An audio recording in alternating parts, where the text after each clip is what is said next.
നമസ്കാരം, ഞാൻ ഡോക്ടർ ആമിന. നമ്മളെല്ലാവരും ആഗ്രഹിക്കുന്നതാണ് കട്ടിയുള്ള കറുത്ത ഇടതൂർന്ന മുടികൾ.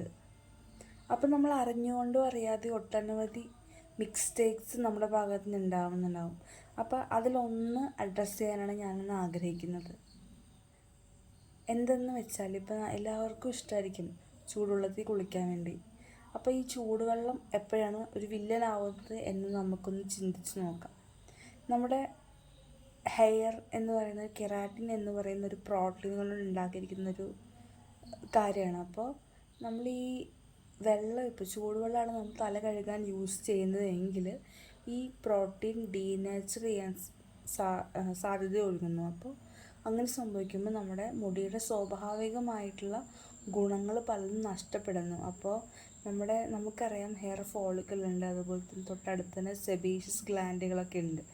അപ്പോൾ ഈ സെബേഷ്യസ് ഗ്ലാൻഡും കാര്യങ്ങളിലൊക്കെ പ്രവൃത്തി നഷ്ടപ്പെടുന്നു. അതുപോലെ നമ്മുടെ ഹെയറിൽ ഉണ്ടാവുന്ന നാച്ചുറലായിട്ടുള്ള ഓയിലും കാര്യങ്ങളൊക്കെ അതിൻ്റെ എമൗണ്ടും കാര്യങ്ങളും കുറയുന്നു. മുടി കുറച്ചും കൂടെ ഫ്രിസി ആയിട്ടിരിക്കുന്നു. അല്ലെങ്കിൽ മുടിയുടെ സ്വാഭാവികമായ പ്രവർത്തനങ്ങൾ നഷ്ടപ്പെടുന്നു. നമ്മൾ പല ഫങ്ഷൻസും ഉണ്ടല്ലോ, അപ്പോൾ അതൊക്കെ നഷ്ടപ്പെടുന്നു. അപ്പോൾ അതുമൂലം എന്ത് ചെയ്യാതിരിക്കുക, ചൂടുവെള്ളം നമ്മൾ തലയിൽ ഒഴിക്കാതിരിക്കുക, മാക്സിമം ട്രൈ ചെയ്യുക. കാരണം പിൽക്കാലത്ത് ഈ അലോപേഷ്യ ഗ്രാജുവലായിട്ട് നമ്മൾ ഹെയർ ലോസ് സംഭവിക്കുമ്പോഴാണ് പിന്നെ പാച്ചസ് ഒക്കെ ആയിട്ട് നമുക്ക് ഫീൽ ചെയ്യുന്നത്. അലോപേഷ്യ പല ടൈപ്പ് ഉണ്ട്. അപ്പോൾ അങ്ങനെയൊക്കെ ഉള്ള ഒരു രീതിയിലേക്ക് നമ്മുടെ ഹെയർ ഫോളിക്കിൽ ഡാമേജ് ഉണ്ടായാൽ അങ്ങനെയൊക്കെ വരാൻ ചാൻസ് ഉണ്ട് ഫ്യൂച്ചറിൽ. അപ്പോൾ മാക്സിമം നമ്മൾ ആരെങ്കിലൊക്കെ നമ്മൾ തല കഴുകാൻ വേണ്ടി ചൂടുവെള്ളം ഉപയോഗിക്കുന്നുണ്ടെങ്കിൽ കഴിവതും ഒഴിവാക്കുക.